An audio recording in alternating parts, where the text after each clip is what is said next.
It's beginning to feel a lot like playoff football outside, baby. The air's starting to crisp up a little bit. I know for a lot of y'all, you got the frosty windshield rolling. That's because we are slowly but surely making our way towards the first college football playoff rankings. We've been keeping track of that on this channel for a long time, but regardless, it's about to get real. And it is getting progressively more real each and every week. We're glad to have y'all here, man. It is Wednesday, October 30th, 2024. Last one on the face of the planet. This is the Hard Count, People's College Football Show. The thing we do here, talk college football, nothing but college football. Pretty sweet deal. Subscribe if that's what you're into. We got a lot to get into today, man. We got the playoff penthouse. We got the playoff lobby. We got some folks waiting for a reservation for the playoff. The G5 party. Shouts out to them. Hotel playoff. Moving into week 10 of the college football season. We'll give you our latest there. Little bit of movement here. We got some folks getting some reservations, maybe moving out of the lobby, and a couple of folks now finding themselves out of the lobby and needing a reservation. So it's not over till it's over. This 12-team field now, Andy Staples and Aru Osman, I've talked about it a lot on their show. Another reason to be subscribed. We are going to have to recalibrate our brain because I kept thinking I knew how this would work. I kept thinking, okay, 10-2, you're probably good. You probably should get in. There's a couple of teams now that I think even if they finish 10-2, might need some things to shake their way. So we'll unpack that together, as we always do on Wednesdays on this program. Also, I reached out to y'all yesterday. A great reason to be following on all the social platforms, Instagram, Twitter, at JD PicKell. If you call it X, more power to you. We've just called it Twitter for the better part of the last few years, so we're still calling it Twitter. But I asked y'all, hey, now, understand what I said at the top of this show, the air starting to crisp up a little bit. That means playoff football is here. So with that being the case, what are the playoff hypotheticals that you want us to talk about together on this show? One of y'all hit it on the head with Texas A&M. I guess multiple of y'all, so that was a big response we got. So we'll unpack how that could happen. I don't think it's quite as likely as maybe it looked a couple of weeks ago, but still, I think the fact that's a possibility, we need to unpack how we would get there together. Also now, God bless the good folks who have to figure out the Big Ten tiebreaker rules. I tried to go through them this morning and worked up a good sweat. It was like some good cardio. Think we have a good gauge for how that whole thing could look, but one of the hypotheticals you threw at us, hey, Oregon, Indiana, Penn State, what if they just all went out? Like, what happens if they're all undefeated at the end of the year? Who makes the Big Ten championship game? And then in that regard, how does seeding work? It's a good question. We'll talk about that together. And then also we have a question on Clemson as it pertains to their prospects to make the college football playoff, even if they don't win the ACC. Because before the year, you're like, all right, the SEC is getting a few in, the Big Ten's getting a few in. Is the ACC getting more than just a champion in? We'll talk about that as it pertains to Clemson. Bryce Underwood now. If you follow recruiting, and I think a lot of y'all that are subscribed to this platform do follow recruiting, the number one player in the class of 2025, Bryce Underwood, currently committed to LSU, but there's a report out now that Michigan playing some ball on the NIL front. We'll give you our thoughts there from a college football perspective, not an intel segment, but we'll give you our thoughts as it pertains to that whole situation. And we're going to have a great Wednesday, man. It's a great day to be alive, great day to talk some college football. Cherish this now. If you follow me on Instagram, I say it every single Saturday morning out in front of my house, fresh off some Chick-fil-A breakfast. I say, hey, we only get so many college football Saturdays. You only get so many college football Wednesdays. There's going to be a point in time now in the next few months where you look at your calendar, it'll say something like March or April. You'll be like, gosh dang, how long until the season starts again? So enjoy this, soak it up, and we're going to do our part on this show. So let's get to this, man. Hotel playoff. If you're new to this show, welcome. It's week 10. Glad to have y'all here. We divide this up into different tiers of the hotel that is hotel playoff. Got playoff penthouse, teams we feel great about, teams that should feel good about their college football playoff hopes. We have the lobby. You are in good position to still get a reservation and still have a nice little spot in the college football playoff, but not all the way sure that you should unpack your bags just yet. You're still in the lobby. And then we have the teams that need a reservation.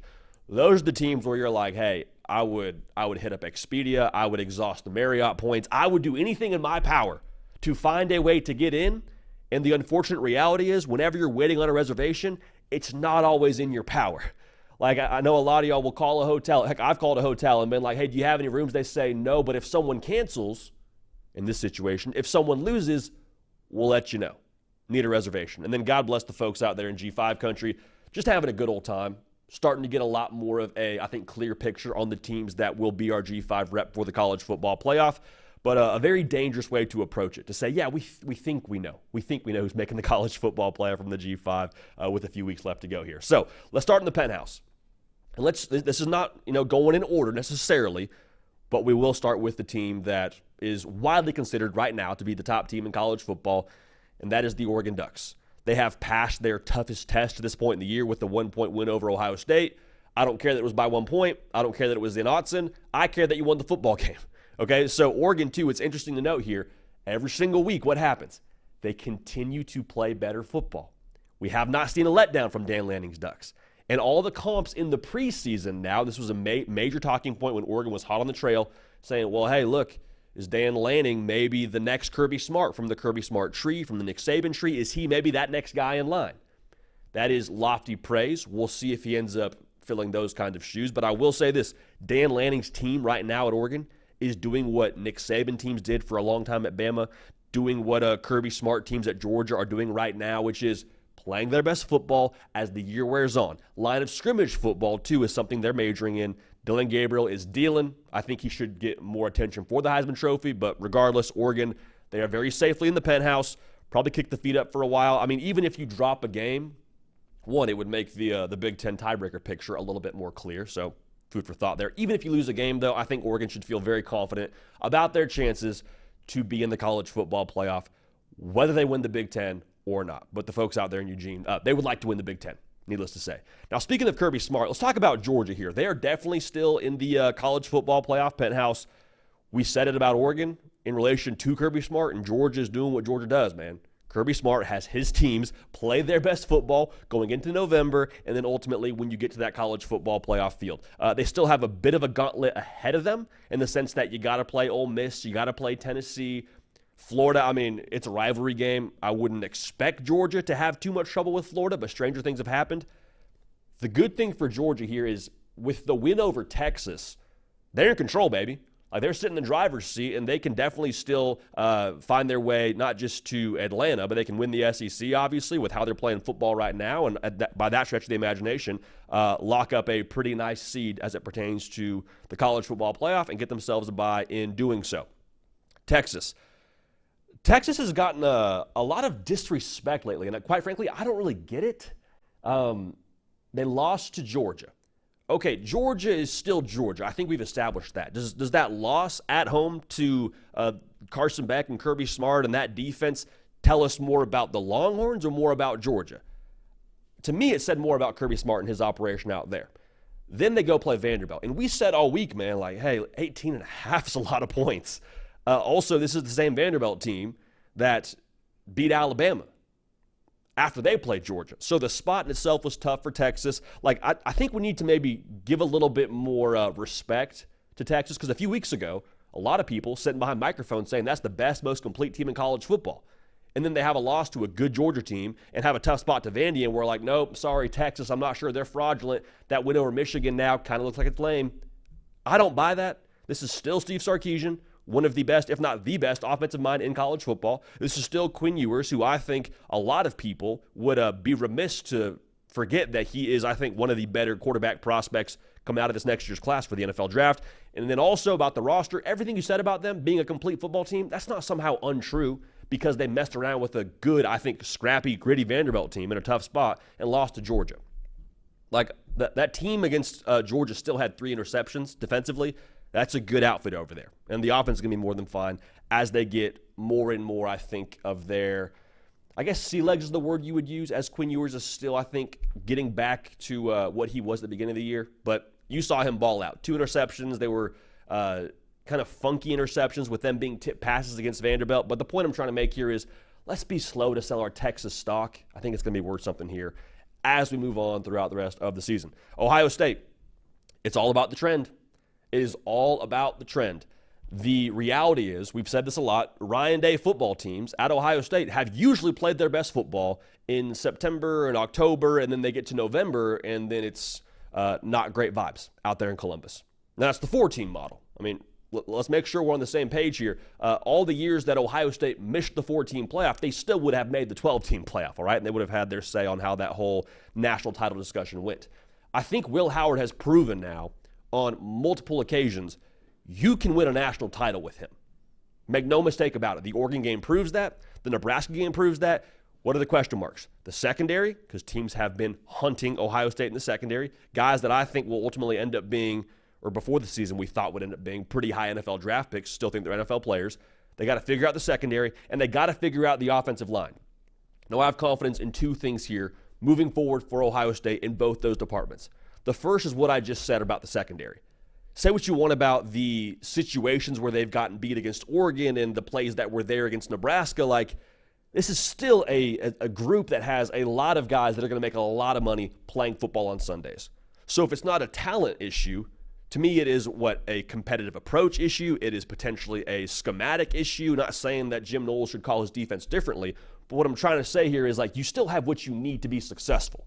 So that in itself, I think, is reason to have some confidence if you're Ohio State in the secondary. On the offensive line, yeah, running for 2 yards a carry against Nebraska, not going to cut it. Not going to cut it this weekend when you go to Penn State. Let's make sure we're clear there. But Chip Kelly, man, like, when you hired him, the thought going into the season was like, hey, the offensive line could potentially be not the weak link, but the area of attention for the Ohio State offense, right? So when you hired him, there was the optimism that he can do more with less, given his track record. Like, I love UCLA, I love Oregon. Ohio State's backups, just to call a spade here, probably better football players from a just pure talent perspective than what either of those operations had when Chip Kelly was there. Now, speaking to the older Oregon Ducks that Chip Kelly coached, I mean, a lot of 3-star guys. Oregon's since upped the ante quite a bit since then. But you hear what I'm saying. If you're Ohio State, no reason to panic, still in the Penthouse. Let's keep it rolling. Indiana, man. Optically, yeah, a little bizarre. It's a little bit weird to see that IU logo hanging out in the Penthouse. Kind of a new face. Say, wait, are you sure you're at the right hotel? This is the playoff. Yeah, okay, you got a reservation? Great. Glad to have you here. Optically, yeah, it's bizarre. What can you argue with, man? Never trailed, never lost. And oh, by the way, they have done that now with a backup quarterback in their most recent game against Washington. I was a little bit interested to see how Indiana would handle that spot because you got College Game Day there, and Indiana is no longer a secret really nationally after taking just belt to behind against Nebraska and still throttled Washington with a backup quarterback. The spot wasn't too big. Competitive composure was there. Indiana doing Indiana things right now, which is hilarious to say, but Indiana's a wagon, and they should be assessed as such. The schedule is not too difficult. Even if they lose to Ohio State, should still feel very optimistic about your chances to be in the college football playoff. So the Fighting Kurt Cignettis, man, they got some juice, they got some swag, got some confidence, and they are in the playoff penthouse this week, as they were last week. Now let's talk about Miami. You didn't see the Cam Ward explosion from them against Florida State. Like, typically you go check the box score after any Miami game, and it's like Cam Ward, 400 yards, 3 touchdowns, 1 pick. It is what it is, and Miami scored 45 to win a game. Now, Miami still had a tremendous offensive showing, but Cam Ward went for less than 300. How you won that football game was running the gosh darn ball. And I get it. You'd probably like to see Cam Ward continue to trend the way that he's trending and have video game numbers every single game. I get that. But, like, to be able to have the physical component now, we said it a lot during the offseason. I think that's still who this team wants to be. Like Shannon Dawson, yes, he's an air raid disciple with Hal Mummy and Mike Leach. I get all that. But, like, they still want to be a team that controls the line of scrimmage. We hadn't really seen them do that too much. A lot of that, I think, was because they weren't able to do that based on the flow of different games. When you're coming back in the second half, you can't call inside zone every other play. Because why? You're chasing points. So for Miami to be able to kind of dictate terms on the ground behind Damian Martinez having like 9 yards a carry, the Oregon State transfer, Miami's not just the aerial show. They will also punch you in the face. And that's who I think Mario Cristobal would like his team to be. So Miami in the penthouse. How about Clemson? More on them a little bit later in this live show. So if you're watching this right now as a one-off video, make sure you're subscribed. But we talk more about Clemson in the full-length live show a little bit later. Clemson just keeps on trending the right direction. Like, we say it a lot, but, like, we think about college football as college football fans, like, in snapshots throughout the course of a season. And so we see something at different points, and that is, by definition for us, like, how we remember them. So a lot of people remember Clemson getting the doors blown off of them against Georgia in Atlanta week 1. Said, okay, well, that's Clemson, cool. Should have used the portal, Dabo, on to the next. And ever since then, Clemson just continues to roll. Offensively, they have been phenomenal, scoring over 40 multiple times this year. And I say it a lot, too. It's not just the fact that they're scoring a lot of points. It's the way they're doing it. Cade Klubnik, man, we'll see what they do when they play better competition down the line here. And if they end up getting to Charlotte, which I expect them to, he looks like he's turned the corner. Now, looks like he's turned the corner and actually turning the corner, two different things. You have to sustain it. But, like, with what Clemson is in house right now, the Tigers, even if, and we'll talk about this more later, but even if they get to Charlotte as an ACC title contender or they're the ACC runner-up, I think they should still feel real good about their chances to make the college football playoff. Toughest game they have left on their schedule is Pitt. Hey, don't look now. That could be a top 15 matchup. We'll see. But Clemson, they're in the Penthouse, baby. Vibes are tremendous. Now, here's a new entry to the Penthouse after last week's showing in College Station with a big win over LSU. Texas A&M, with Marcel Reed at quarterback, they are one of the best teams in college football. That's a major caveat, with Marcel Reed at quarterback. That's not knocking Connor Wegman, but you just have to play them differently with 10 at quarterback. We've discussed that multiple times. I won't rehash that. But from a macro level, like Texas A&M just does good college football team things.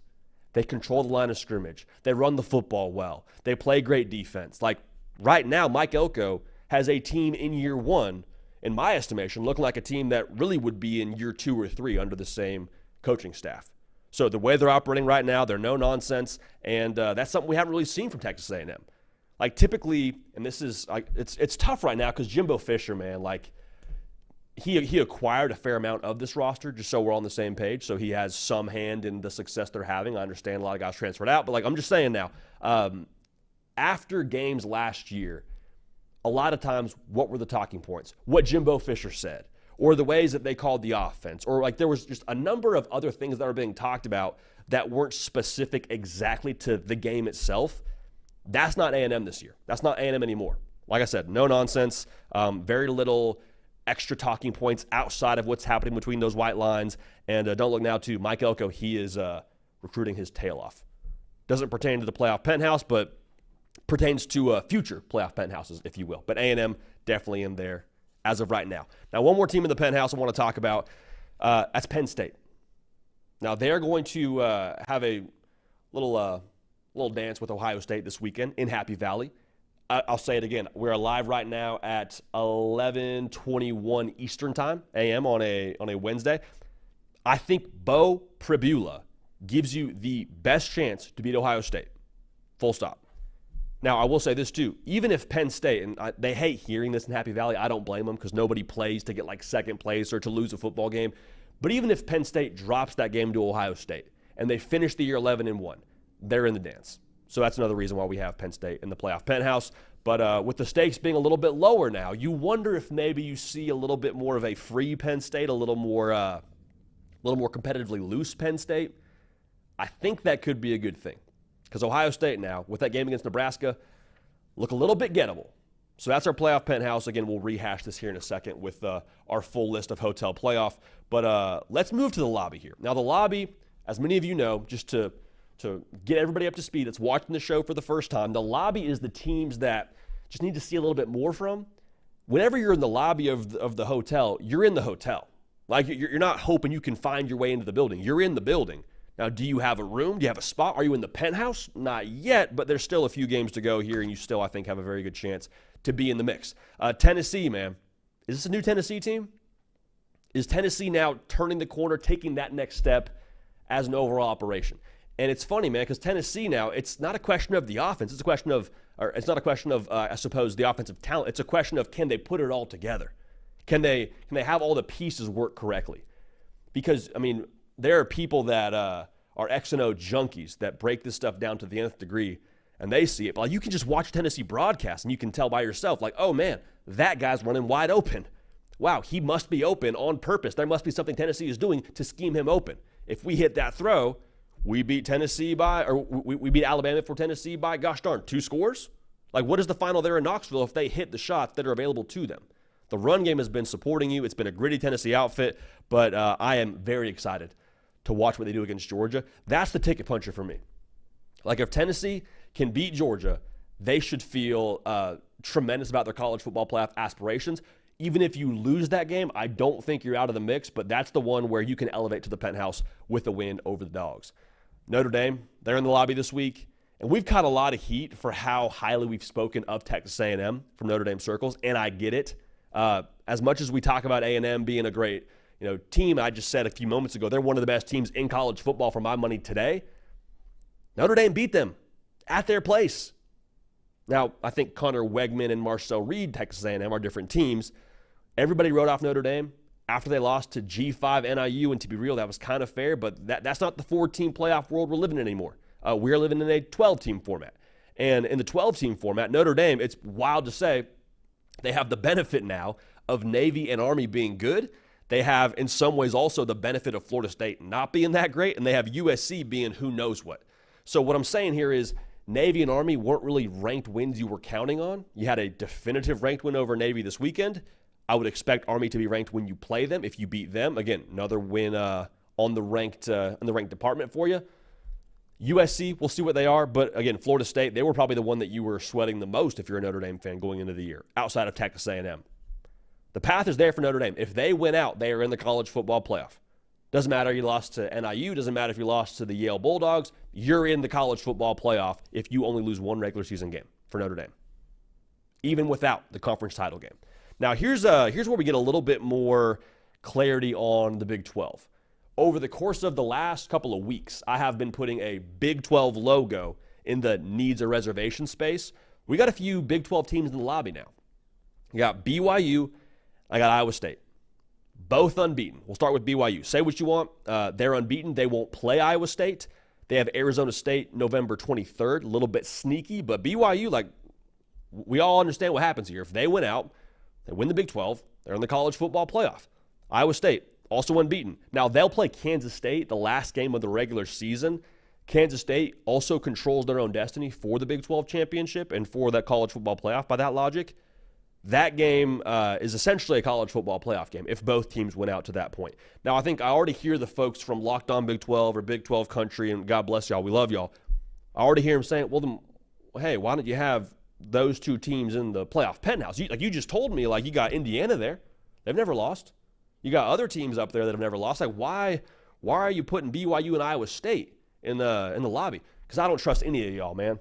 I don't trust one of y'all. I'd like to. But every time I want to trust one of y'all, you go mess around and have a 3-point game with Oklahoma State, who's now got 4 losses on the year. So I want to trust you, but you keep giving me reasons not to trust you. And so with that being said now, I don't think you get more than one team from the Big 12 into the college football playoff. Just my feel on this thing. Chaos seems to be the norm for them out there in that conference. So you want to be in the playoff penthouse, I am going to wait until one of y'all makes that jump and separates and proves hey, you can trust us. We are one of those teams. We are consistent. Until then, I'm not sure. One more team to talk about here in the lobby. How about Pitt? Pitt, they have a gauntlet in front of them. They have a game at SMU this week, which will be phenomenal. I cannot wait for that one. They host Clemson. And then just for good measure, how about you play Louisville? At Louisville, by the way. It's a gauntlet, but right now they're unbeaten. They definitely control their college football playoff destiny. I don't have them ahead of a Miami or a Clemson, but even with that being said, Pitt, can you imagine if we're sitting here in a world on Selection Sunday and Pitt has a bye in the college football playoff? Can we imagine that for a second? That'd be nuts. But that's your lobby for you. So Pitt rounding out the lobby. Let's go to the reservation section. Who needs a resi right now? This is a very SEC-heavy reservation-centric or reservation-needing group.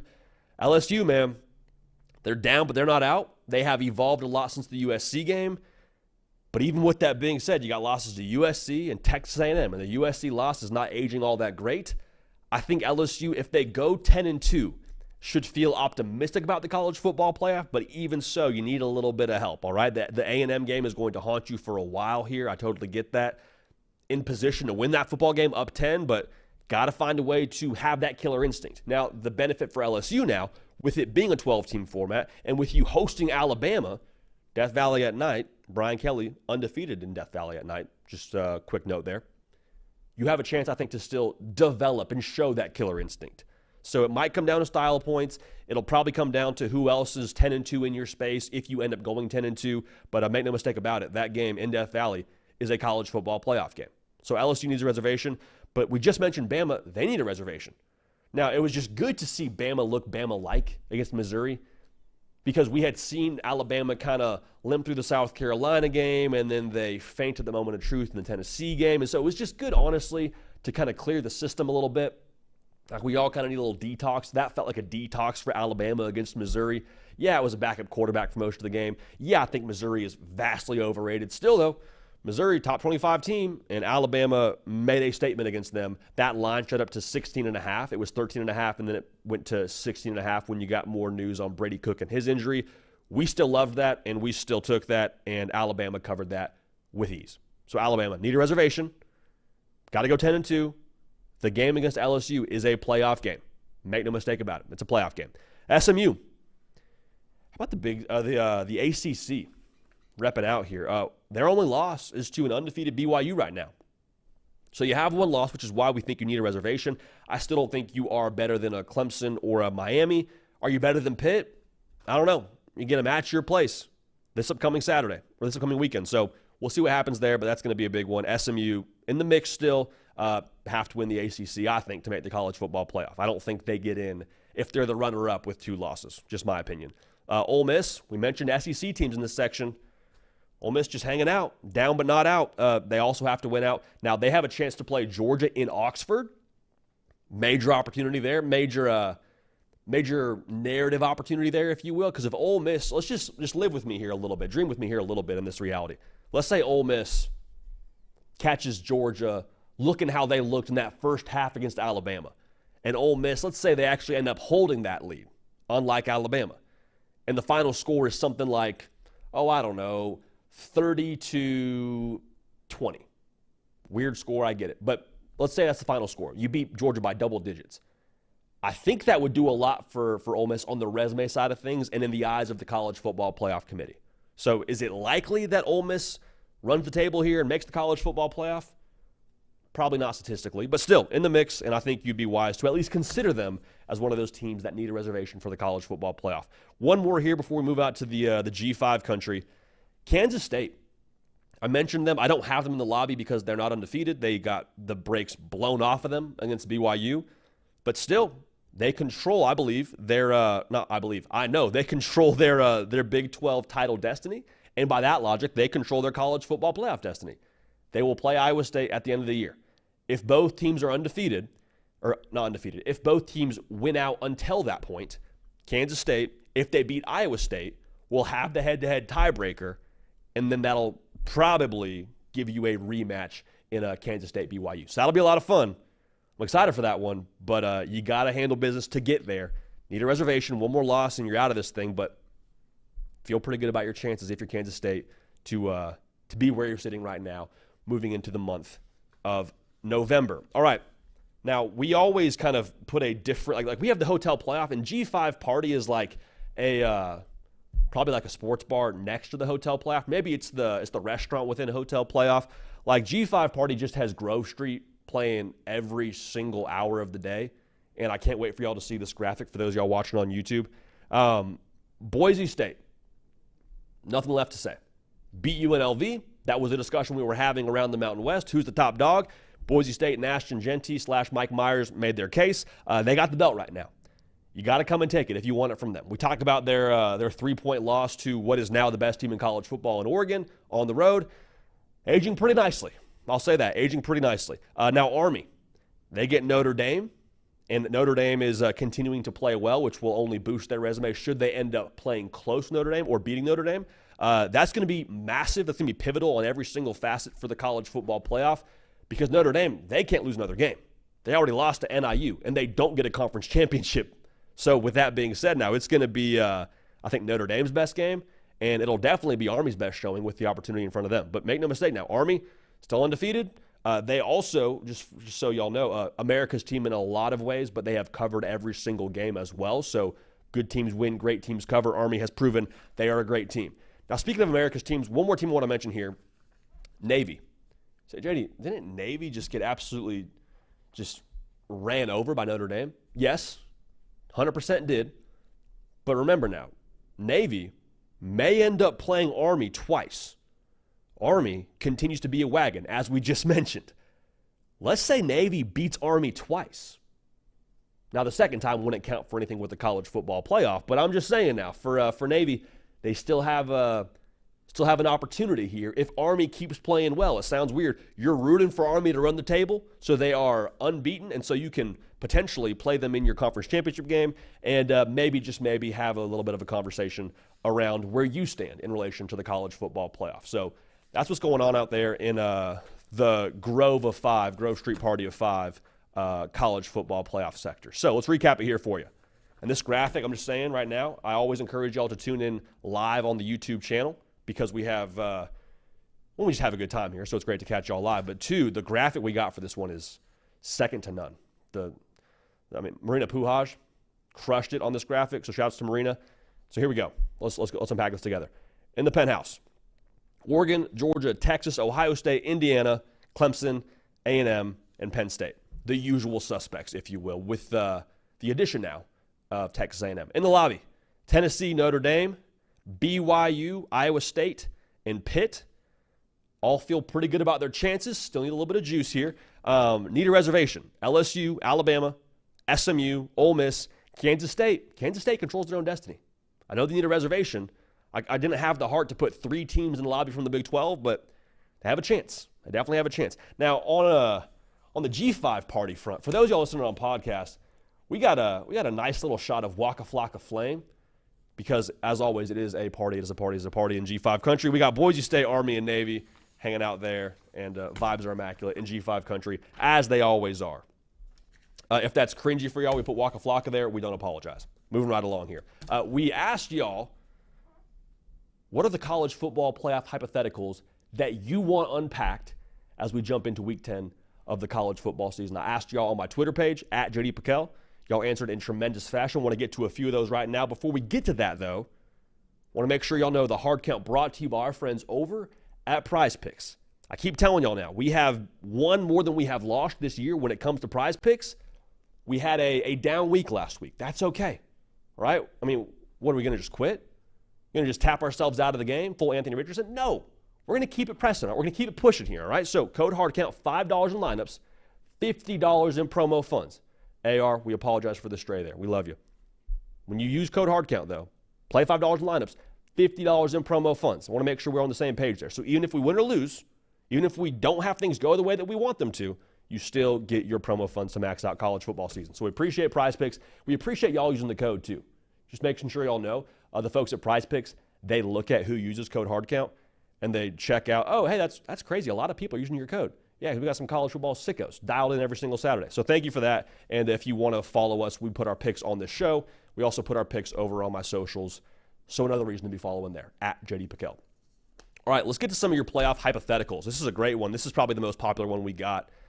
My man Cannon, he says, could A&M and Texas realistically play 3 times this college football season? Cannon, you said what we were all thinking. You said what I think a lot of us were thinking even a couple of weeks ago. The answer is yes. The answer is emphatically yes. Now, is it likely? We'll unpack how that would happen right now together. But one, can you just imagine how epic this would be? After we haven't had this game since November of 2011, and we're about to get it 3 times in a 2-month span. I also want to make sure I say this. When it comes to the social media side of things, I want to highlight both Texas and Texas A&M because both these fan bases, man, they have always been about it. Even when they weren't playing, you could post a Texas A&M content item or a Texas tweet or whatever, and the mentions would just be, it was Armageddon every single time. And it's y'all haven't played in, a minute here. And it's no, they still do not like each other. The blood is still very much so bad. So the rivalry juice would be there in case anybody was wondering. Now, how would this happen? Well, the great news is we're guaranteed to get this game 1. And God bless everybody who is purchasing tickets to that game. A better way to say that, everyone who is taking out a loan to buy tickets to that game. I appreciate y'all. Y'all are some college football sickos. We get it once in the regular season. Okay. Boom. For all y'all keeping track at home, that's game 1.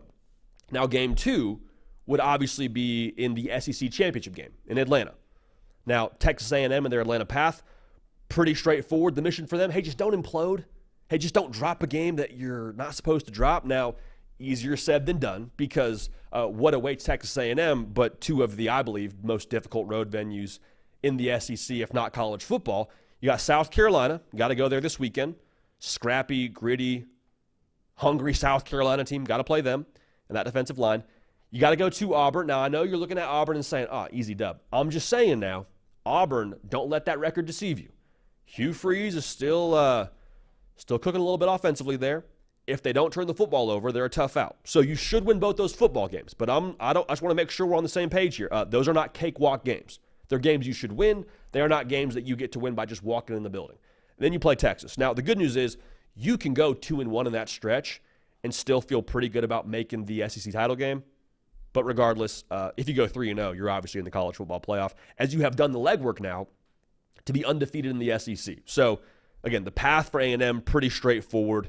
Not the worst incline in the world when it comes to climbing out there to Atlanta. Now, for Texas, it's not quite as simple. You need a little bit of help here because right now you do not hold the tiebreaker with another one-loss SEC team, and that is Georgia.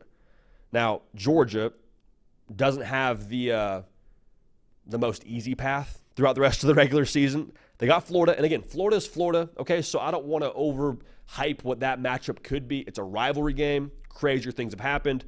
Georgia should win, but you still got to play the game. You go to Arkansas, again, should win, should Georgia, but you play Kentucky and I'm off base here. You go to Ole Miss, and then you play Tennessee if you're Georgia. I was looking at Texas' schedule. So to recap it here, Georgia has Florida, at Ole Miss, and Tennessee as the most difficult games they have left in SEC play. Now looking at Texas, you also have Florida, and then you play Arkansas at Arkansas. You play Kentucky, and you play a game at A&M. And that, again, will be cinematic. We can't wait for that one. But going back to the talking point here, if Georgia drops one more game and you win out, you're in. Like that is the headline here. Win out, have Georgia lose one more. At Ole Miss, I don't think will be a cakewalk. Tennessee will not be a cakewalk. All right, so you're praying for a Georgia loss here. All in all, very possible. Very, very possible we see that game a second time in Atlanta. Now, game 3 is where this gets really interesting because that would be in the college football playoff. And if they're going to play in a game before the national championship, you need a couple of things to break your way from the selection committee. You would need in this case, Texas and Texas A&M, so one's the SEC champ, one is the SEC runner-up. You need them to have this pairing of seeding. You need the SEC champ to be the number 1 seed, and you need the runner-up to be the number 5 seed. Or you need the SEC champ to be the number 2 seed, and the runner-up to be the 6th seed. If you get a game where it's like, let's just say the champ is number 1 on the seeding for the college football playoff, and the runner-up is the number 6 seed. Well, you could still find yourself playing in the college football playoff. It would just be in the national championship. Why? Because you're on different sides of the bracket. So it would be helpful or increase the chances of us seeing this game a third time if you were to have that seeding work out how I just mentioned. But regardless, it's definitely still possible. Now, I have to just mention this because it would be nuts. Let's just say the seeding works out in a way where it does happen to be SEC champ is number 1 and the runner-up is number 6, or the number 2 seed is the SEC champ and the number 5 seed is the runner-up. Just like roll with me here if you can visualize what that would look like. If they end up both winning and playing for the national championship, let me rephrase that. If they both take care of business and win their sides of the bracket and play for the national championship, can you imagine the pandemonium we would have across college football? Those two fan bases, Texas was starving for a long, long time and just got a little bit of the appetite taken care of last year with winning the Big 12, making the college football playoff. But like with how hungry and how rabid both those fan bases are, if they were to meet in the national championship in a rivalry game, that would be cinematic. That would also probably mean that Jesus is coming back very soon. So enjoy that. But what I'm trying to say here is this would be nuts, and it's possible. All I'll say is it's possible. So again, is it likely now that we will see this game 3 times? You need some breaks. You need Georgia to lose a game if you're a Texas fan to find your way to Atlanta. But still, very possible. And I think in our heart of hearts, all of us are at least a little bit rooting for this to happen. So we'll keep a pulse on that. And I love we get it one time, to be real with y'all. Love that we get that game one time in the regular season. Should be a good vibe. All right. Now, we got some more hypotheticals to get to. I want to take a quick minute, though, before we get to that to just address what's going on in the world of recruiting. Very important now for y'all to be following the On3 main platforms, on Instagram and on Twitter, because they are the first consistently to get you all the latest across the college football world, across the recruiting world. Also follow Pete Nakos, because he has a story out right now on what's going on with Bryce Underwood and LSU and Michigan, and just kind of some rumblings, if you will, what the latest is out there. We'll talk about that right now. One, make sure you're subscribed right here to the On3 YouTube channel. And like I mentioned, make sure you're following all those socials. We appreciate y'all in advance for being dialed in, because we talk recruiting. We give you analysis on games. Like, college football is now a year-round sport. So making sure you're subscribed right here, the best way to make sure you are dialed in to the nth degree. So thank you for that. So let's set the table here a little bit. Bryce Underwood is the number one player and number one quarterback in the class of 2025. Dude's really freaking good. That's pretty straightforward here. He is currently committed to LSU. He has been committed to LSU for over 300 days. All right, so obviously he likes LSU. Bryce Underwood, however, lives in the state of Michigan, right around 30 minutes away from where the University of Michigan is. And Pete Nakos of On3 reported yesterday that Michigan is playing some ball here on the NIL front, and they have made a comparable offer on the NIL front to what LSU is offering. Now, On3's very own Steve Wiltfong also reported that Michigan ramping up the dialogue with Bryce Underwood's camp, and it's one to monitor. Now, I think all of us, when we saw this report, and like, hey, Michigan, they're getting an NIL game, all of a sudden, like, okay, this is the Dave Portnoy effect, right? That was, I think, everyone's knee-jerk reaction, because I want to say it was right around a month or so ago, Dave Portnoy goes on a Barstool Sports program and says, hey, I'm going to make sure Michigan has a quarterback. Now, E.J. Holland of the Wolverine, another reason to be dialed into the Wolverine, make sure you get a subscription there for all things Michigan. He goes on the Inside Scoop yesterday with Josh Newberg and essentially shuts that down. He says, yeah, Dave Portnoy and Michigan have been in contact. Dave Portnoy, the founder and CEO of Barstool Sports, I don't know if he's the CEO, definitely the founder of Barstool Sports, has essentially more interest in the transfer portal quarterback market, is what he spoke to with that whole idea that he's going to get Michigan a quarterback and is willing to pay somewhere in the neighborhood of $3 million. So just make sure we're clear here. E.J. Holland is saying this isn't necessarily a Dave Portnoy move here. This isn't where this is all coming from when it comes to Michigan now trying to get in the game for Bryce Underwood.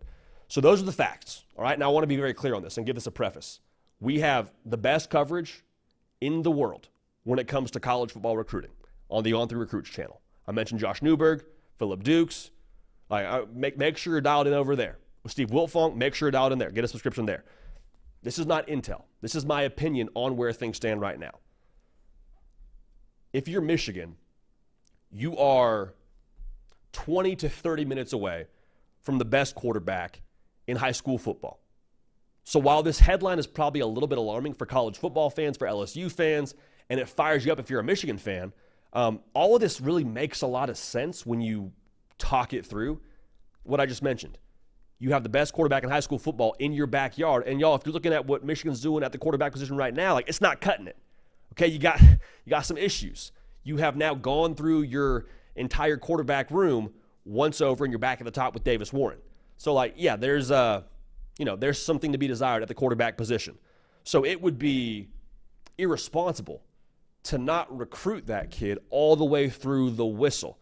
And until pen meets paper, make your pitch, try and get in that conversation, and try and make your best pitch possible to try and keep that guy, again, in your backyard and get him to come to Michigan. Now, the report here, again, the report is all based on the NIL offer and the dialogue between Michigan and Bryce Underwood's camp. The report here is not, hey, Bryce Underwood, he's going to visit. Hey, Bryce Underwood, he was on campus. That's not what's being said here. I think that's important to make sure we talk through here, because if you're an LSU fan, you see this report and you're like, whoa, is this something I should be concerned about? All that's being reported here is that Michigan is willing to play ball on an NIL front. So I want to speak to both fan bases here. I want to speak to Michigan first. LSU, I'll get to you here right in a quick second. Michigan fans, even if you don't flip Bryce Underwood, like best case scenario, you find a way to get it done, and Bryce Underwood's a Michigan Wolverine. That's the best case scenario, okay? So that's one side of this. Even if that doesn't happen, the fact that you are willing to play ball for the best quarterback in America right now should be encouraging. Because what have we said about Michigan here really since the NIL era started, or really when it comes to recruiting in general for the last couple of seasons? Yeah, they develop. Yeah, they don't really get as heavily into the NIL game. There's opportunities there when you get to Ann Arbor, and you get there and you can make some money, but like, you were never talking about being in the sweepstakes for high-level players, much less high-level quarterbacks in this regard on the NIL front. You talk about Oregon, talk about Ohio State, both teams that you will have to beat at some point in time to win the Big Ten championship again. So you're going now to war on the NIL front, and just being willing to do it, I think, shows growth, and it shows a step in the right direction. Because we say this a lot, man. NIL is no longer a voluntary thing. It's no longer maybe we'll get involved, maybe we'll put some resources there. It is non-negotiable. It is have it used or used against you. And so right now for Michigan, even if they don't flip Bryce Underwood, to make a solid step in the right direction on the NIL front, I think that would be encouraging to me if I'm a Michigan fan about where this thing is headed. All right, now LSU fans, I get it. This, like I said, this headline is a touch alarming. Totally makes sense. But again, this is not intel. Here's my logic on this thing. If money is, let's just call it like on the pros and cons list, the money is just for the sake of this conversation, let's say it's about even. All right, so money's good at LSU, money's good at Michigan. You would imagine then that the idea of what you do as a college football player becomes a pretty large part of this conversation. Probably already a large part of the conversation for Bryce Underwood as well, based on what he's saying. But if you're doing a pros and cons list from a football perspective, I think LSU has a pretty good case. Like, my biggest issue with seeing Bryce Underwood at Michigan would be like, okay, I love that you're making a play for him on that NIL front, but like, you're putting him under center with a fullback, running ISO, running the football 55 to 60% of the time. Like, I don't think that's the way that you attract the top quarterback in college football. What would attract the top quarterback in college football or in high school football right now, and presumably when he gets to college football, is the trajectory of where things are headed within your football team, with what Brian Kelly's done there in 2 years, going on 3 years now, and what they've done at the quarterback position. Jaden Daniels just won the Heisman Trophy, tearing it up in the NFL. Number 2 overall pick. I get J.J. McCarthy was a top 10 pick, or a top 15 pick, first round pick, but still, like, Michigan and what they're doing right now, that was the old staff.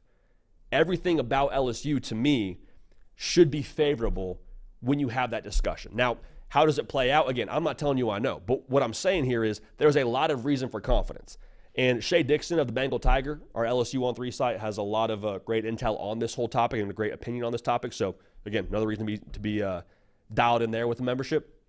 But if it's me, I wouldn't have a massive reaction if I'm an LSU Tiger fan until he steps foot on campus, or until there's a visit, or until something of that nature. Like, in my humble opinion, there's typically like some signs you would see here before things would concern me, if that makes sense. Now, again, he's from Michigan. He's close to the campus. I'm sure it's not a thing where he has to visit like 3 or 4 times to ultimately end up at Michigan, but I'm just saying, I would not be worried with my guy being committed for over 300 days now. That, to me, would be the encouraging thing, as well as all the things you have working in your favor to make the pitch for Bryce Underwood. So I think I've said this now as clearly as possible. I don't know what's going to happen. I don't have intel on this. Those are the facts. That's my opinion. And I am very, very much so excited to see what Bryce Underwood does when he gets to college football, because that's a time where we will obviously get to talk about him in a little more depth as a college football player in terms of what he is. But, man, dude can ball, man. When he was here at the On3 Elite Series, like, even just seeing him in person, like, at an event like that, there's a lot of just what you would call alpha personalities, alpha players in their space, guys that are, 5-star caliber, guys that are the best in their region, whatever. And like Bryce Underwood, just the way that he carried himself, you're like, okay, he acts like the number 1 player in America in a positive way. So again, whoever gets him is getting a massive addition to the quarterback room, needless to say. Let's get to another playoff hypothetical here, and we'll try and move quickly here as we're rolling on the time here. It's a good time here having y'all dialed in here. Make sure you're subscribed if you haven't already. Make sure you've liked the video. But let's move right along here. Jack hit us up. He said his college football playoff hypothetical is that the number one team in the country, the Oregon Ducks, don't play in the Big Ten title game, even though they're undefeated. And because of that, they are the number 5 seed in the playoff. So is this likely? In my opinion, Jack, no. Is it possible? Yes. And I tried to go through the Big Ten tiebreakers this morning. Y'all, they're nuts. We did our best. Here's my assessment of them. They list them in like the way they would go through the tiebreakers, if that makes sense. Like the number one tiebreaker is pretty obvious for the Big Ten. You would go with head-to-head matchups. The second is record against common opponents. The third is your record against common opponents with the best record. Now, the thing with this whole scenario Jack's laying out here, I should have prefaced here, in this scenario, Penn State, Indiana, and Oregon are all undefeated. That's possible because, one, they don't play anybody, or they don't play each other, I should say, not they don't play anybody. And two, right now they're all unbeaten, so it's definitely very much so on the table. So if you're an Oregon fan, you're rooting against this, you are rooting, it sounds weird, you're rooting for Ohio State to beat Penn State this upcoming weekend. So let's go back through those tiebreakers. Head-to-head matchups. Well, again, they don't play each other, so that doesn't matter. Record against common opponents. Doesn't matter because, again, they all have a 0 in the loss column in this hypothetical. Third, their record against common opponents with the best record. Again, all unbeaten, so it doesn't matter. So I think the fourth tiebreaker is really where we would arrive at, and this to me is just is tricky. The way that the Big Ten words this, best cumulative conference winning percentage of all conference opponents. So essentially what this is doing here, you are rewarding the strength of conference schedule, as obscure as that is. Now, all three play Ohio State, so in that sense, that might be the differentiating factor for us if one team loses to Ohio State or the other, and then we're not even talking about this conversation. The advantage here for Oregon is they have some pretty strong conference opponents that not everybody has here. Indiana will not play Illinois. Oregon beat the brakes off Illinois. Oregon plays Michigan this weekend. They only have 2 conference losses right now. Wisconsin only has 2 conference losses right now. Oregon will play both those teams. So it's very messy, and it's hard to project what like the conference winning percentage discussion could look like with a few games left to go in the regular season. But as you play it out here, I think I'd be surprised if Oregon were in a situation where they were unbeaten, they are, sitting there at the end of the year 12-0, and they somehow missed the Big Ten championship game. But let's unpack Jack's hypothetical a little bit further. Let's say that what he's speaking to ends up being the case. Let's say that Oregon, somehow, some way, the fourth tiebreaker, the cumulative conference winning percentage discussion goes a certain way, and Oregon is left watching Indiana and Penn State play for the Big Ten championship. Well, I think what Jack's saying is on the money here. I do not see a world where an undefeated Big Ten team that doesn't play in their conference title game is somehow not at the number 5 seed. If they're not at the number 5 seed, I mean, that's a whole other discussion to have. But I think you'd have a very strong case with a win over Ohio State, mind you, if you're Oregon, to be in that 5 spot for the college football playoff. And we've been saying this for a while here, really since this new format came out. The number 5 seed is really just the blue-collar number 1 seed. Like, if you asked me today, which would you rather have, the 2 seed or the 5 seed? I'd take the 5 seed. And go ahead and check out here what Andy Staples' college football playoff projection bracket looks like right now. As of right now, he has Texas in the 5 seed. So just imagine, for the sake of this discussion, that number 5 seed is Oregon. If you're the number 5 seed, you play the G5 rep, more than likely, which would be a rematch with Boise State if we're just going to go ahead and project it out. You feel pretty good about Oregon in that situation, even though it was a 3-point win. I think you've evolved since then, so that's a good way to live. If you are, let's call it the 3 seed. You draw Miami or A&M first. I don't think you want to live that way. Again, we're assuming that the 5 seed is Oregon here. You play Boise State, and then you play the Big 12 champ, which is BYU. Would you rather play BYU, or would you rather play a Miami? Or go ahead and look at the 2 seed. Would you rather play a Notre Dame or a Penn State in that first round of the college football playoff that you get after your bye? I think the path there is much more navigable for the 5 seed. Now, granted, if you're the 5 seed, you do eventually have to play the 1 seed, and that would be a tricky task. And in Andy Staples' projection right now, he's got Oregon at the 1 seed. But all that's to say here, if you draw the 5 seed, yes, you want to win the Big Ten championship. Yes, you want to be in that discussion. But even if you're not there, I think everything you want to do when it comes to a national championship aspiration is still very much so on the table. So again, it starts this weekend with Michigan, but the prize pick square that we love in that game against Michigan, Dillon Gabriel, 272.5 pass yards. That's what he's listed at right now for his projection in that game. We'll take the more there. We'll take it all day long. He has gone over that in 4 of his last 5 games. Will Johnson, the all-everything corner for Michigan, may or may not be available in this game. If he's available, he may not be full strength. He's averaging 291.5 pass yards, is Dillon Gabriel, in his last 5 games. Translation, go ahead and take the more there. So, Jack, your hypothetical here is on the money. I'm curious to see if we end up getting to the tiebreaker scenario. That would be wild to me. But even if you do get to that 4th tiebreaker, I think you feel good about your chances still playing for the Big Ten championship in Indianapolis, whether you get Penn State or you get Indiana in that hypothetical.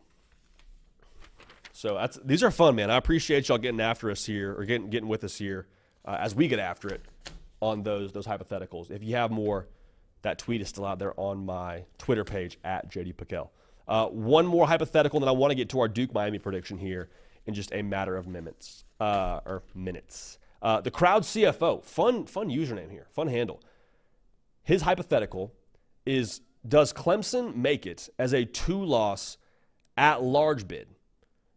In theory, this would be a loss to Miami in the ACC championship game, and then obviously the second loss would be the first game of the year they already played against Georgia. So I think this is really interesting when we start talking about the at-large bids, because I was talking to Caden Smith about this yesterday in the office, and we talk about the at-large bids in a certain way, but really, like, there's not actually 7 at-large bids. I think there's actually only 5, because you have obviously the 5 conference champs.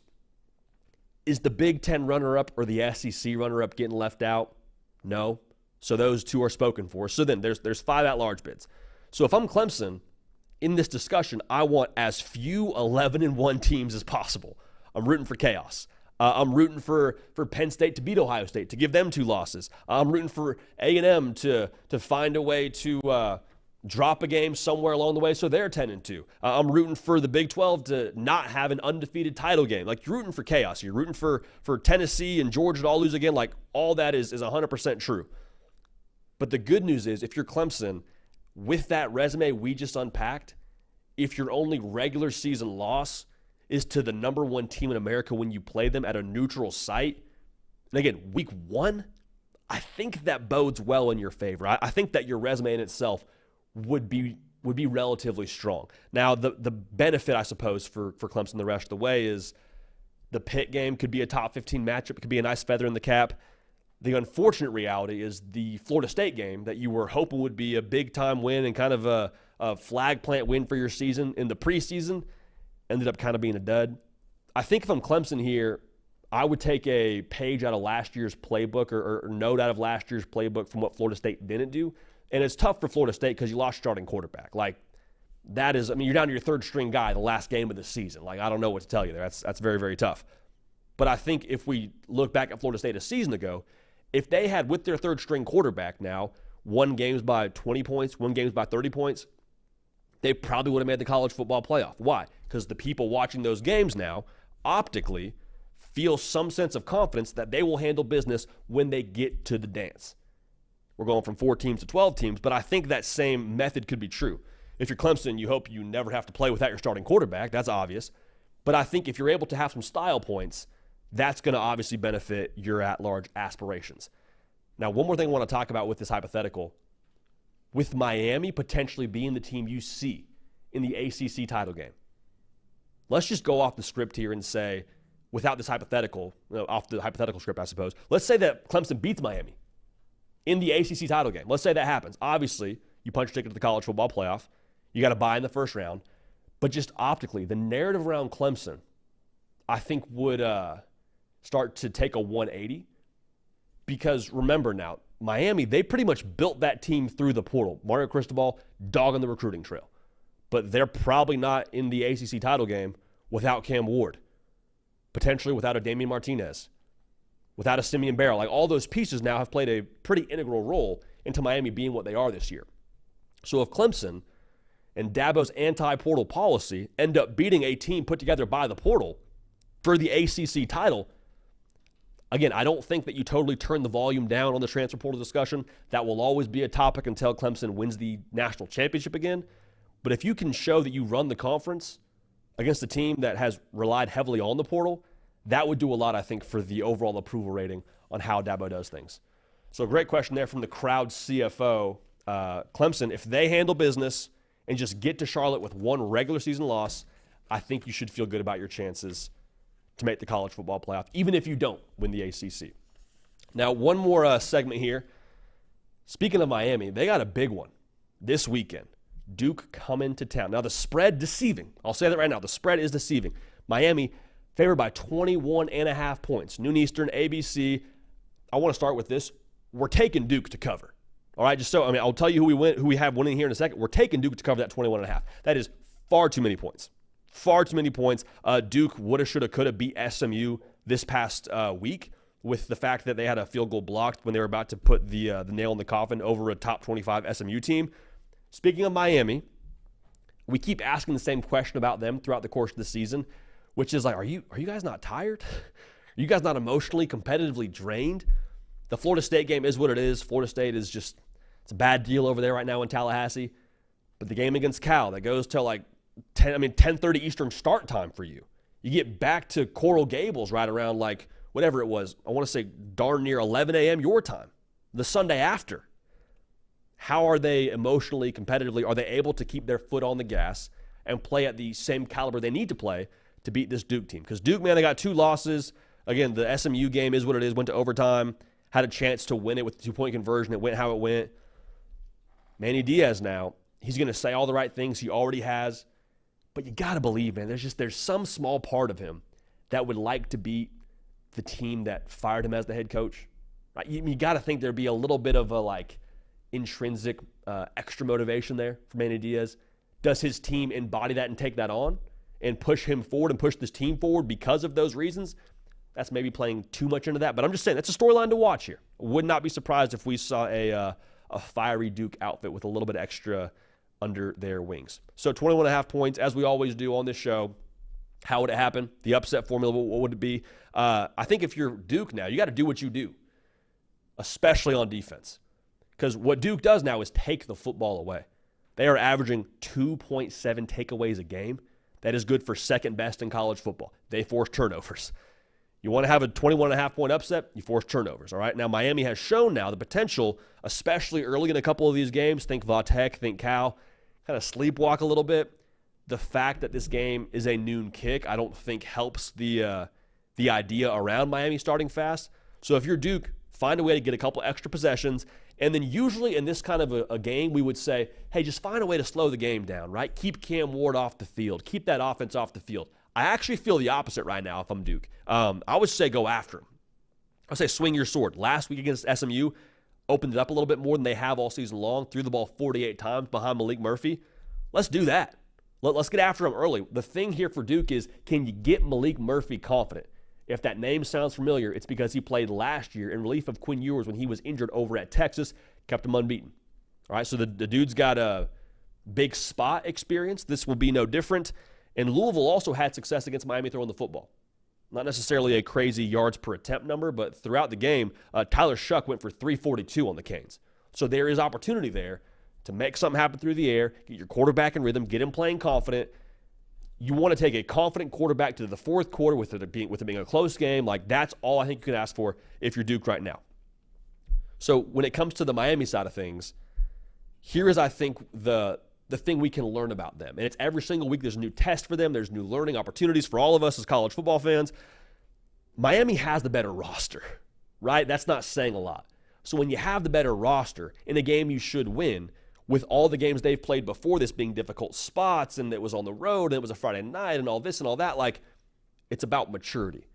Because if Miami is a mature football team, they will bring the level of play needed to the table. They will play to their standard internally, not what the game requires, and they will play a clean football game. That's the key thing to focus on here. They will clean up the mistakes of what they had in the first half against Vatek early and really for the better part of 2.5 quarters against Cal. They will clean those things up and play with efficiency, play with urgency, and we'll see Miami win this football game. Now, what I loved last week, and I mentioned this already, I love seeing the emergence of Damian Martinez. I love the fact that Miami got a rep at winning physically. Because we said it before, Cam Ward, he threw for like 200 some odd yards against Florida State. Not a bad day at the office at all. But we're used to him kind of carrying this football team. For Miami to be able to run to a victory, I know it was a one-win Florida State. They got issues. I hear that. Just to get a rep at that, though, typically your first rep makes the second rep a lot easier. I think with that being the case, the physicality of Miami makes me feel pretty optimistic about their the way they're going to approach this football game, the way they're going to play for all 4 quarters in this football game. Damian Martinez, like I said, ran for 9 yards a carry against Florida State. Duke does not do a phenomenal job stopping the run. They're allowing 4 yards a carry on the season. So I think Miami has more paths to victory.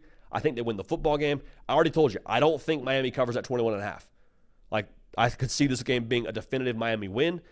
I would like a 38-23 game, a 34-20 game, but 21.5 is a lot, and we'll take Miami to win and Duke to cover and enjoy the heck out of it at noon Eastern on ABC. All right, man. Hey, loaded show today. Big shouts to Nick Brake, just carrying us today. Graphics, elements, keeping us on track here, so big shouts to him on the ones and twos. Want to let y'all know before we get out of here, JLab, new partner of the show. They are, I think, jumping into headfirst from what I can tell, watching commercials on college football on Saturdays into the college football space. Let's be real now. It's time for all of us to upgrade our audio game. May have a pair of headphones you like, may have some earbuds you like, but like, let's be real. Battery life, way too short.